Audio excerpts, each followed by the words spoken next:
Bonjour à tous, vous l'aurez remarqué, le soleil se couche plus tôt et il fait très vite noir. De nuit, la visibilité du conducteur est moins bonne et le risque d'accident plus élevé. Alors comment rouler de nuit en toute sécurité? Et du côté des piétons, quels vêtements porter pour être bien visible? Immersion sur les routes de nuit.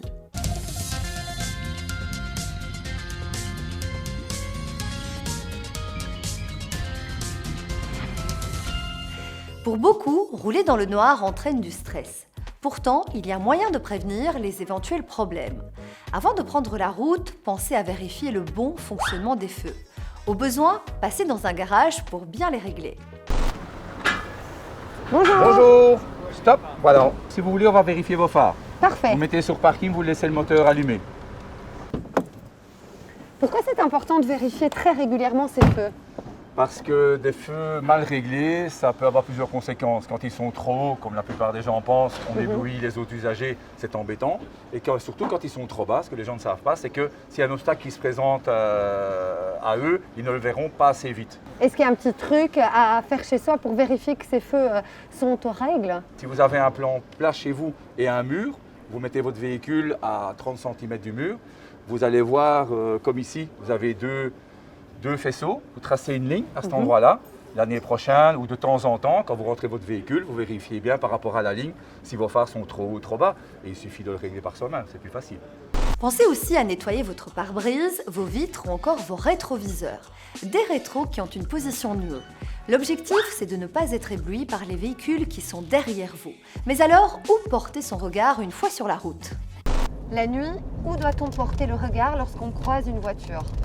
Dès l'instant où je vois que je vais croiser quelqu'un dont les feux ne sont pas bien réglés, malheureusement il y en a encore beaucoup, je vais essayer de ne pas regarder bien sûr les phares en question. Je vais porter mon regard à droite, le bord droit de la chaussée. Et si jamais je suis derrière un autre véhicule, je vais plutôt viser le feu rouge arrière droit du véhicule, histoire d'éviter ce trou noir qui peut durer quelques dixièmes de seconde.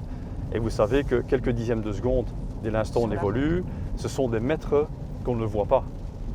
Pour les ancêtres, comme pour les autres véhicules, vous devez allumer vos phares quand la nuit tombe. C'est une obligation. Ça concerne tous les véhicules automobiles et même les vélos d'ailleurs. Donc il faut des phares la nuit pour circuler. Deux choses peut-être. D'abord, les véhicules ancêtres peuvent rouler de nuit. Ce n'était pas le cas auparavant, mais depuis quelques années, c'est autorisé.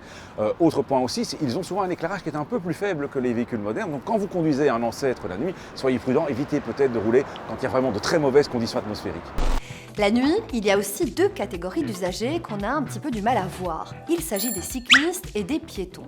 À l'approche de centres commerciaux, d'écoles ou encore de passages pour piétons, anticipez et levez le pied. Si vous êtes cycliste, pour bien être vu, les phares doivent être blancs à l'avant, rouges à l'arrière. Si possible, pensez à rajouter des lumières clignotantes sur votre sac ou encore sur le casque. Dernier point essentiel, votre vélo doit être équipé d'une bande réfléchissante sur les pneus ou encore sur les réflecteurs fixés au rayon. Du côté des piétons, votre visibilité, c'est votre sécurité. En tant que piéton, qu'est-ce que je dois porter pour être bien visible? Ça, c'est pas une tenue adéquate. Non, c'est vraiment pas la meilleure tenue. Tout de noir vêtu sur une route où on n'a pas beaucoup d'éclairage, vous ne serez vraiment pas bien visible. Par contre, ici, grâce à une chasuble avec des bandes réfléchissantes, je vais être visible des voitures à plus d'une centaine de mètres grâce à l'effet réfléchissant des phares sur ma tenue. Et les vêtements fluo, ils servent à quoi? Ils vont servir à être vus grâce à la lumière du jour, et donc ça va être notamment très intéressant et très important début de la journée, fin de la journée, mais aussi par exemple s'il pleut, d'avoir cette chasuble et d'être vu de plus loin. Que vous soyez conducteur, cycliste ou piéton, la nuit, les dangers sont partout. Soyez vigilants et adaptez votre comportement afin d'éviter les accidents. Si vous avez des questions, contactez-nous sur les réseaux sociaux. À la semaine prochaine et d'ici là, bonne route!